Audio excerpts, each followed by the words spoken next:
Good afternoon and welcome to OnCore Live 2022. I'm your host, Robin Bell, and we are really excited to be here today and glad to have you with us. This year on OnCore Live, we're introducing the Product and Technology Sessions, our new educational webisode track. We've got some great interviews that are coming up for you today that offer information and insights to help you benefit your customers and help their business. So what are these product and technology sessions all about?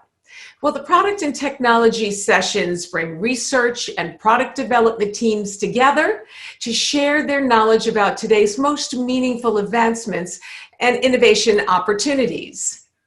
On today's show, we've got two advancements that we want to share with you. The new Rogers Griswold bonding study and insight into flame retardant adhesive technology. We're going to have a Q&A at the end of the broadcast, but feel free to send those questions to us throughout the webcast. And please post those questions in the Q&A tab on your meeting toolbar and not in chat. During today's OnCore Live, we're going to talk to Scott Krasinski, Avery Dennison Performance Tapes Product Manager for Automotive and Transportation. We're going to talk to Scott about the adhesive innovation known as Flame Tough. The use of Flame Tough adhesives can help decrease the risk of flammability, and tape constructions are used in high heat environments like those for automotive, electric vehicles, and electronics. We're also going to meet Miles Natorski, Product Line Manager for Rogers Griswold, and Kyle Witham, Product Development Engineer with Avery Dennison, as they walk us through the latest Avery Dennison bonding study. So this is going to be a really interesting broadcast today. Why don't we get to it? Avery Dennison Performance Tapes developed a series of adhesive technology bonding studies to help you with the adhesive selection process and the technical requirements of your customers. We've showcased several of these studies right here on OnCore Live in the past, and today we're featuring Rogers Griswold rubber products and highlighting their material performance when they're paired with Avery Dennison's Performance Tapes family, adhesive family. Well, why don't we begin by welcoming Miles and Kyle to OnCore Live. Hey guys, really glad to have you with us today. You too, Robin. All right, Miles, why don't we start with you? Why don't you tell us a little bit about yourself and the Rogers Griswold product line? Sure, Robin. So my name is Miles Natorski. I've been with Griswold now in various marketing roles since 2013.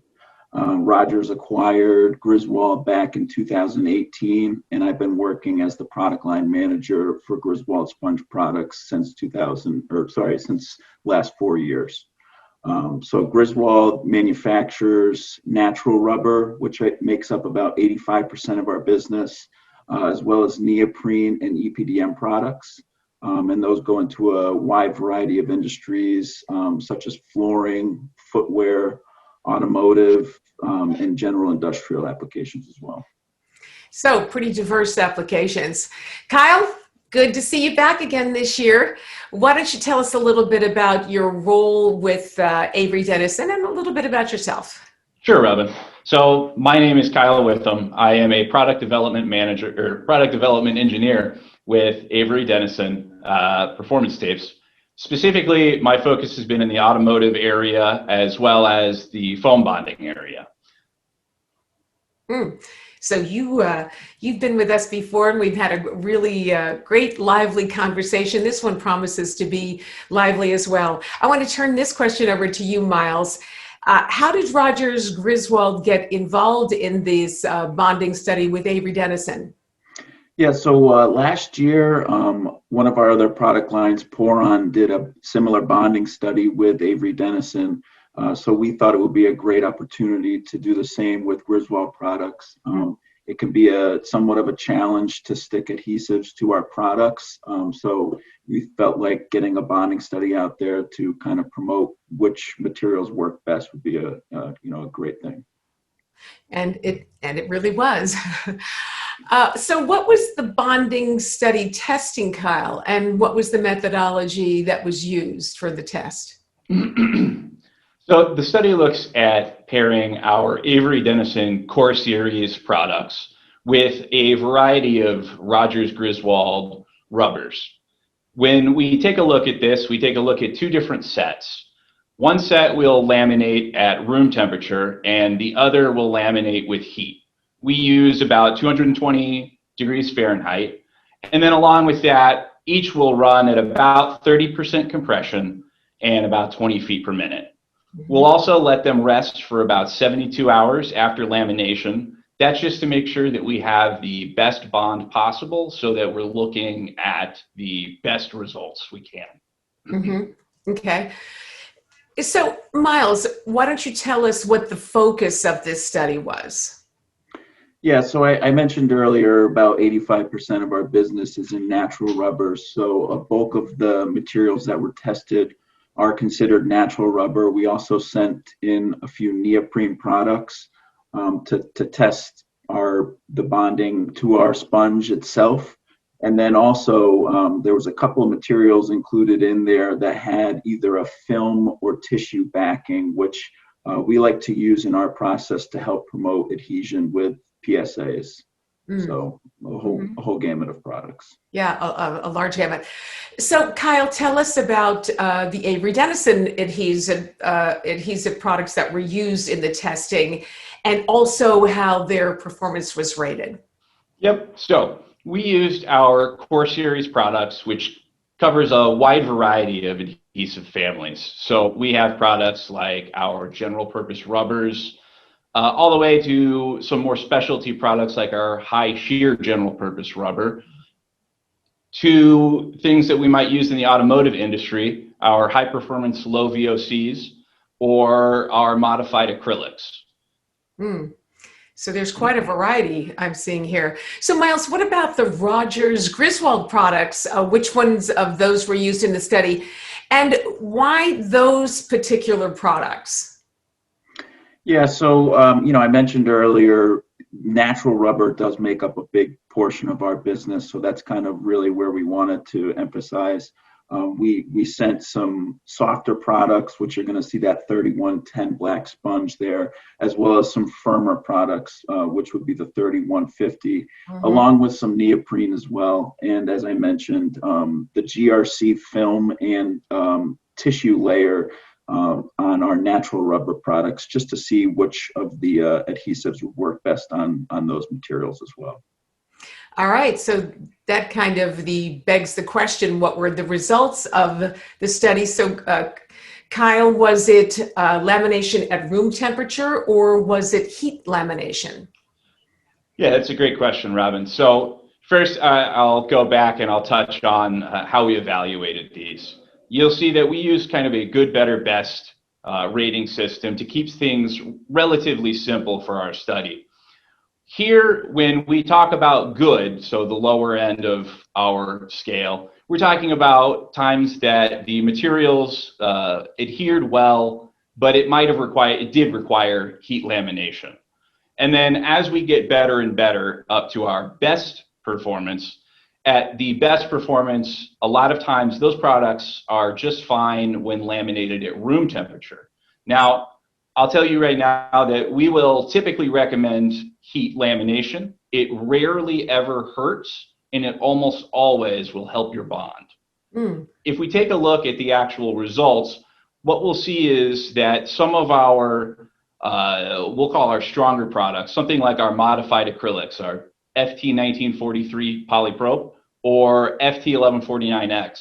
These are both thicker transfer tapes, and what that helps with is getting over some of that chemistry compatibility issues that we may see in these types of rubber products. If any of our viewers are familiar with plasticizers and how those can negatively impact adhesion, sometimes we can see similar things from these rubber products.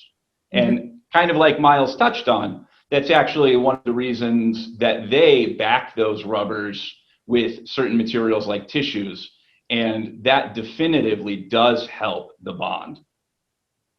So there's a lot of value in doing these bonding studies. So to that, I'm going to send this over to you, Miles. What are some of the key takeaways that reviewers can expect from this bonding study? Yeah, so I think this bonding study, it's really to provide some guidance. It's a starting point. We really want folks to be testing in the application and really making sure if they need that tissue or film layer that they're testing with those products. And again, it's a starting point. So there's a lot of conditions that need to be thought of when you're looking at this, such as the surface that you're adhering to, the application that is needed, and the environment for that application. Mm-hmm. So these are some wonderful things that you guys have talked about today in this study. And I want to finish up with you, with Kyle. What else can you add to this that our viewers should know about this bonding study? So like I touched on last time, actually one of the more different, unique parts of this study was the chemical interaction that we saw. That can help be overcome by things like the thicker transfer tapes or chemically resistant adhesives. The other part of this, like I touched on, was that Rogers Griswold has done a great job in understanding their own products and the fact that we might see some of these chemical issues, and they've gone ahead and already taken care of that by providing these things like tissue-backed rubbers. There's a lot of importance in my mind for these studies, for customers to be reviewing these studies. A quicker, more accurate way to get to a quote for a customer might be a good way to look at this. Yeah. So, right. Well, with that, I just want to say thank you, gentlemen, for your time today. We certainly learned a lot about the bonding performance of Rogers Griswold rubber products and Avery Dennison adhesives. The bonding study is available for download. You can see it right here on the screen. Just go to tapes.averydennison.com/core series. Now you can find the study near the bottom of that web page, and then you can download it from there. Miles and Kyle's, and Miles of Kyle's. Miles and Kyle will be with us at the end of the broadcast for some Q&A. And keep in mind, you can send questions to us anytime during the broadcast. Post those questions in the Q&A tab on your meeting toolbar and not in chat. The automotive industry, specifically the electric vehicle category, continues to search for viable adhesive and tape construction solutions that reduce the flammability of batteries and components, as well as meeting UL and other flame requirements. Avery Dennison Performance Tapes product manager, Scott Krasinski, is going to walk us through the Flame Tough adhesive technology, a portfolio of acrylic and silicone-based adhesives that have flame retardant properties. So with that, I want to say welcome to OnCore Live, Scott. Very glad you're with us today. Yeah, thanks, Robin. It's great to be here. Yeah. So, Scott, tell us a little bit about yourself and your work with adhesives specific to automotive and electric vehicles. Sure. So I got my first exposure to electric vehicles when I was at Ohio State, getting my bachelor's degree in mechanical engineering. I was part of the Ohio State Eco-Car team, and this team competed in a hybrid vehicle competition amongst other universities. So I was just a little undergrad. The real work was done by the grad students, but fortunately I was allowed to be part of the team, and they let me basically disassemble and reassemble the vehicle for the grad students to do the real work. But by doing that, it got me experience and helped me see what was going on behind the scenes, behind the scenes of a vehicle that a normal consumer doesn't really see. So following that, my first 5 years at Avery Dennison, I was in a role very much like Kyle's, where I was an application engineer, and I was solely focused on automotive applications. And during that time frame, I jumped all around the automotive supply chain. So I would be at OEMs and tiers and converters, and I got a ton of experience on almost every application in the vehicle that involves adhesives. by providing technical support to customers and our sales reps and business development managers. That was a really valuable experience to take into the role that I currently am in as product manager, where again, I'm focused on automotive, and a big part of what we're working on now is electric vehicles, and more specifically the battery pack applications. It's become a strategic focus area for Avery Dennison Performance Tapes. There's a lot of interest in EVs right now. You've got a very impressive resume, and one that positions you well to talk about the industry. So why don't we talk about some of the challenges that are facing the adoption of EVs? Sure. So some of the main challenges facing electric vehicle adoption are safety, performance, battery life, and cost. The industry has done a great job of innovating to overcome these challenges, but we still have a ways to go, and electric vehicles, generally speaking, are still really early in the product life cycle. So in terms of safety, fire is a risk, and although this has always been a challenge for internal combustion engines that are gas-powered vehicles, battery packs present a whole different host of fire challenges. Yeah. Because battery cells consist of flammable materials, and if one catches fire, a domino effect can actually occur. So one cell can catch on fire, then the next, and the next, and the next, and there's there can be 100 cells per vehicle here. So that presents some whole new challenges. And when that event occurs, that's called a thermal runaway event, or thermal runaway propagation. So that's a safety and a fire risk. And then in terms of performance and battery life, the battery cells can be damaged or stifled by overheating, freezing temperatures, expansion, collisions, shorting, and more. And then in terms of cost, electric vehicles need to come down closer to price points that are more competitive with internal combustion engines. And helping on that front is scale and automation in production, along with material innovation that's helping drive down those costs. So we're looking at a lot of challenges, aren't we? Yeah. Yeah. So let's talk about pressure-sensitive tapes. How are they addressing these challenges? Yeah, so tapes are addressing these challenges in what I would say is creative ways, both as a primary solution and as an accessory solution for a wide range of applications. So you can see the picture shown there in that presentation slide.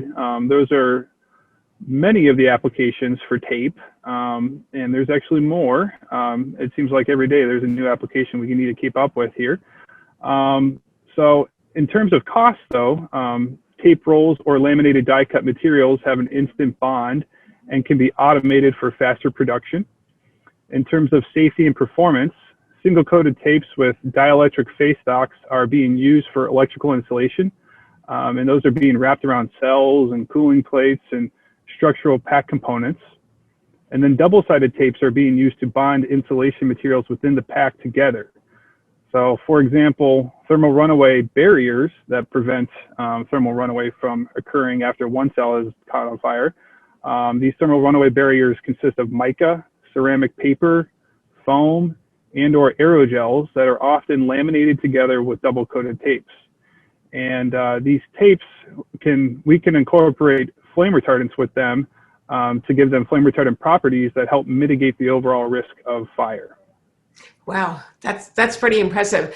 So why don't we talk about then your flame tough productions and flammability requirements for battery packs? It's a good segue. Yep. Yeah, so as we began researching and assembling a portfolio for EV battery packs, we quickly realized the need for flame retardant adhesives and films. So there are various government and OEM requirements for preventing or mitigating thermal runaway events from occurring. And because electric vehicles are still emerging and rapidly changing, these requirements are often in flux and still in their early phases. All that being said, we often see the UL 9.4 as an adopted requirement for flame retardancy. So in the bottom picture there, you can see what looks like a Bunsen burner. And there's one picture with a cone right there, and then the other with what would be a block of material. This test is for the composite level or a component level of componentry within the pack. So take, for example, again, that thermal runaway barrier design. If there's a foam laminated to a mica material with tape combining it, that overall composite often needs to pass the UL 94 requirements. And those requirements dictate that the flame can only burn for a certain amount of time, and the flame can only travel up the material for a certain length. In addition to UL 94, FMVSS 302, which has been a legacy automotive flame retardant application or requirement, has adopted its way into EV batteries as well. So, all that being said, when we recognized this need, we launched a new brand of products and a new set of products called Flame Tough. And the Flame Tough line includes several different adhesives and films. So we have the Flame Tough acrylic, which is a flame retardant acrylic that has balanced properties. So it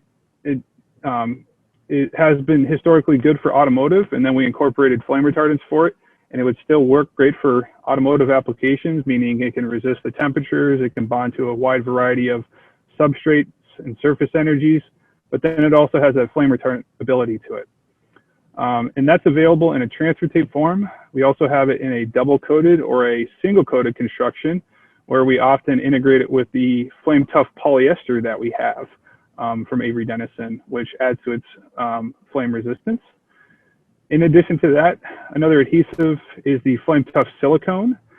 This is a higher performing option that has better flame retardancy and better temperature resistance and other properties. It also can bond to extra low surface energy materials like a silicone foam as an example.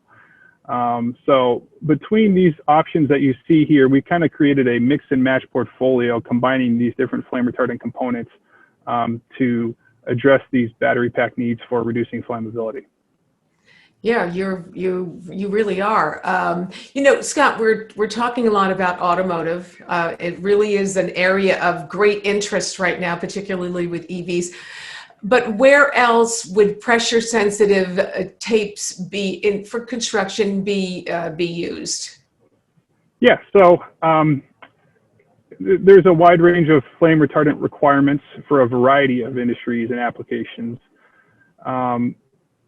The requirements are often specific to the industry and the application as well. So there's quite a few different ones out there.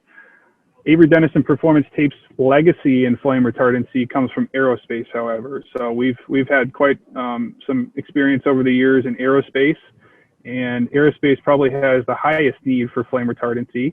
And there are two common flame tests for aerospace. One is the FAR radiant panel test. This is a very challenging test, probably the most challenging among the ones we commonly see. This is where the composite is in a chamber, and the chamber is elevated at an elevated temperature.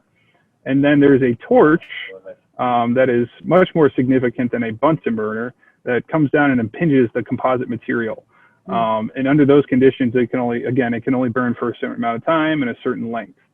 Another common aerospace flame test requirement is the FAR vertical burn test, which is actually quite similar to the UL 94 test that you just saw in the previous slide there.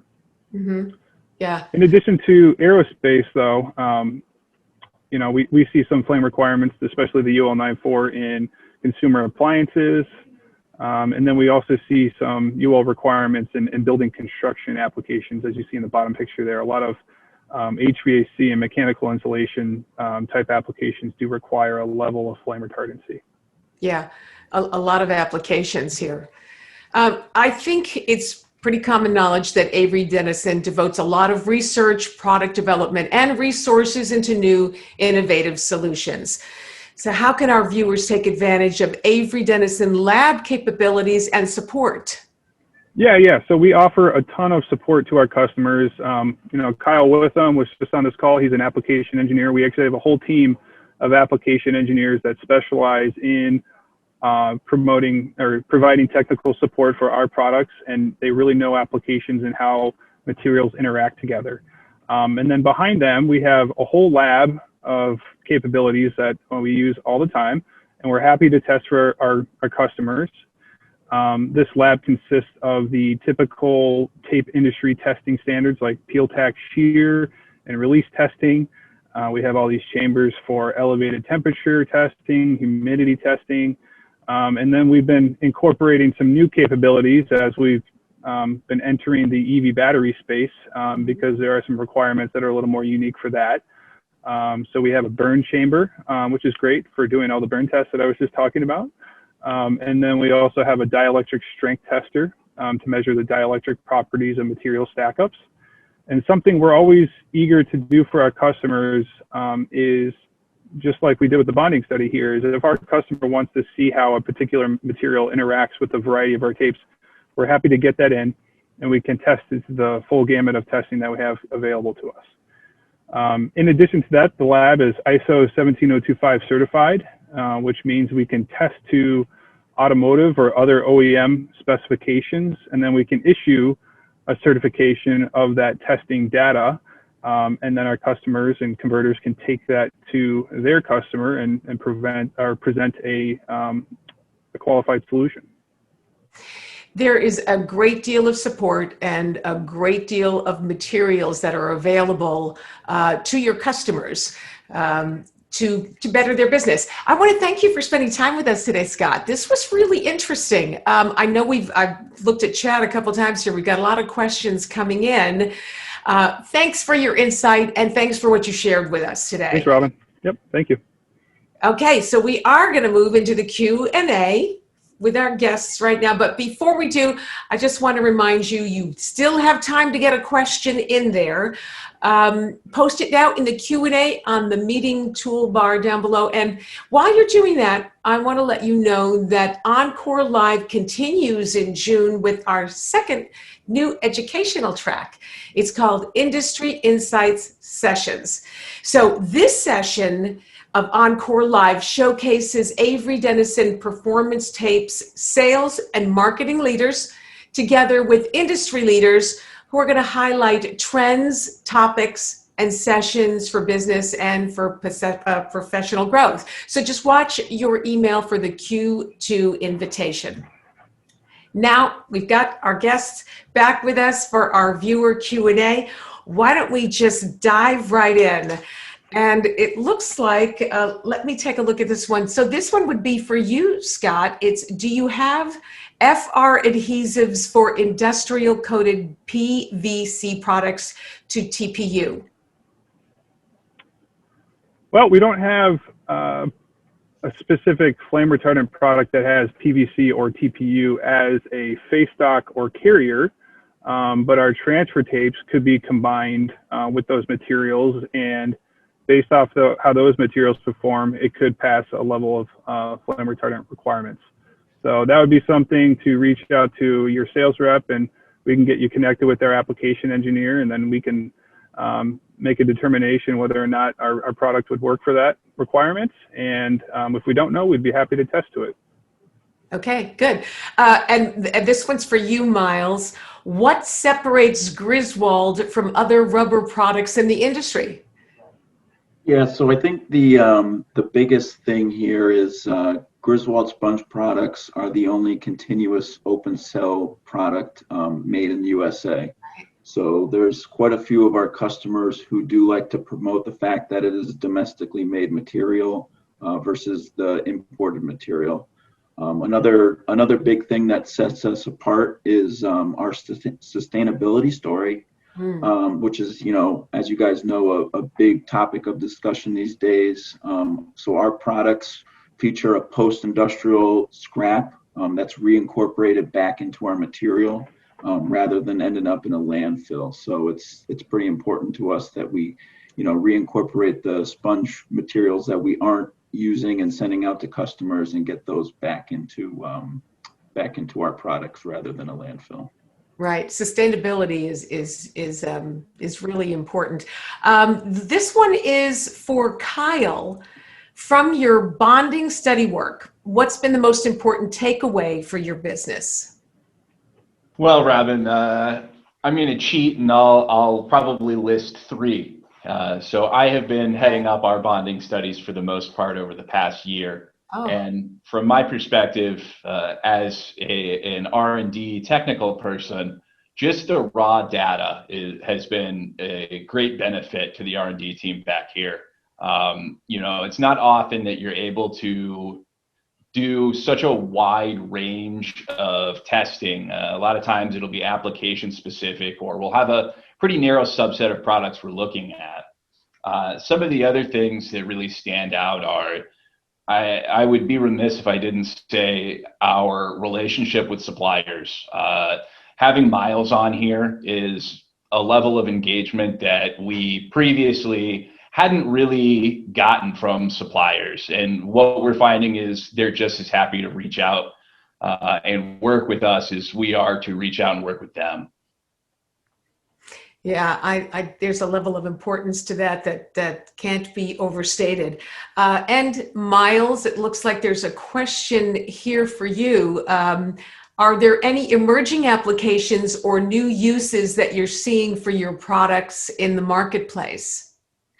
Yeah, so we're starting to see a lot more call outs for electronics and appliances. So, people are looking for anti-skid applications, say on the bottom of, a phone or something like that. So we're actually taking that film that we talked about earlier and applying it to a thin layer of rubber. And folks are then putting an adhesive on that, and then they're able to stick that thin layer of rubber on the bottom of, whatever appliance or electronics that you're looking to prevent the slippage and non-skid from. So that's probably the biggest industry that we're, seeing new applications in. Okay, let's see. So here's a question. Scott, this is, do your FR adhesives have the ability to have EMI shielding as well?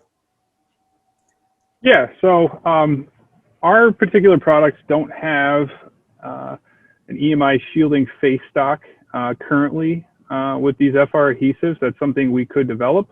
Or again, to answer the previous question that I had, our FR adhesives could easily be laminated to an EMI shielding type material. We've seen the different face stocks, films, copper foils, and then there's some interesting EMI shielding foams that could be laminated to our flame retardant adhesives to make that composite at the converter level. Okay, I think we've got time for just one more question. All right, does Avery Dennison offer any low temperature adhesives for applications? And that would be for you, Scott. Yeah, so interestingly enough, that's where the Flame Tough name came from. We actually have an original line of cold tough acrylic, and these acrylic adhesives can bond at low temperature. So having that low temperature bonding ability was a great feature, and we came up with the name Cold Tough. Primarily the applications for those are for building and construction when a house or building is being assembled at a freezing temperature.